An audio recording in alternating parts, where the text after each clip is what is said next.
Ẹ káàbọ̀ sí ìgbàgede ẹ̀kọ́ ti ayélujára ti òní.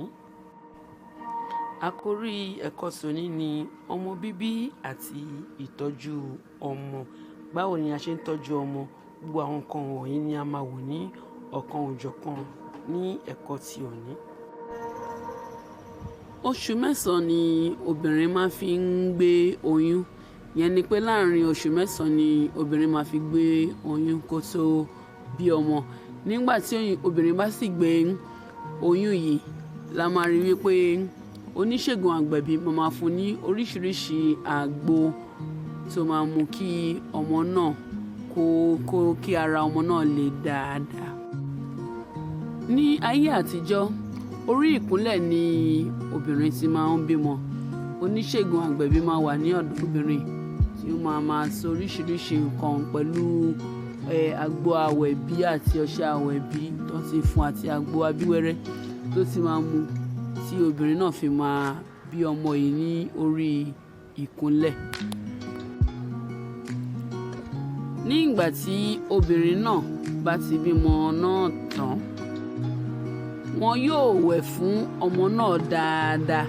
Ìdí ni pé kí ó má bàa ní òórùn rárá lára, that the baby should not have body odor.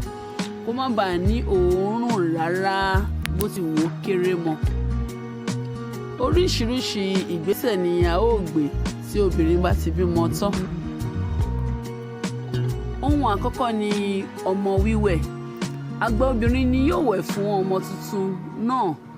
Wọ́n gbọ́dọ̀ wẹ̀ ẹ́ mọ́ ṣákáṣáká. Wọ́n yóò fi òwú kó ìdọ̀tí inú etí àti ẹnu rẹ̀ jáde kí ó má bàa ní òórùn. Ìwọ́ ni okùn tẹ́ẹ́rẹ́ tó so ọmọ àti ibi pọ̀. Ọ̀gángan ìdodo ni okùn yìí wà. Agbẹ̀bí yóò fi abẹ mímú gé e kù kéńké sí orí ìdodo. Èyí ni ìdáwọ́, cutting of the umbilical cord.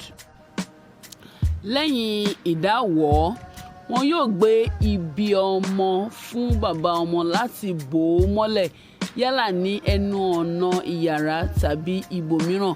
Ṣùgbọ́n wọ́n máa rí wípé ibi ọmọ yìí ó wà ní títọ́jú níbi tí àwọn ọwọ́ ẹni ibi ò ti ní bà á. Ní ayé àtijọ́, àpáàdì gbígbóná ni wọn yóò fi máa jó ìdodo ọmọ tuntun yìí títí tí àgékù ìwọ ibẹ̀ yóò fi ré dànù.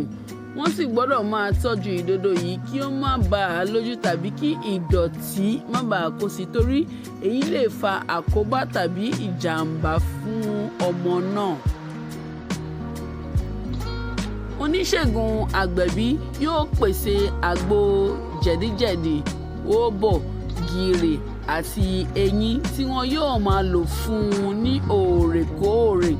Àwọn àgbo yìí ni yóò fi máa lò láti fi wẹ̀ fún un tàbí láti mu tí ó lè mú kí ara ọmọ yìí kó jí pérépéré kó sì máa ta pọ́npọ́n.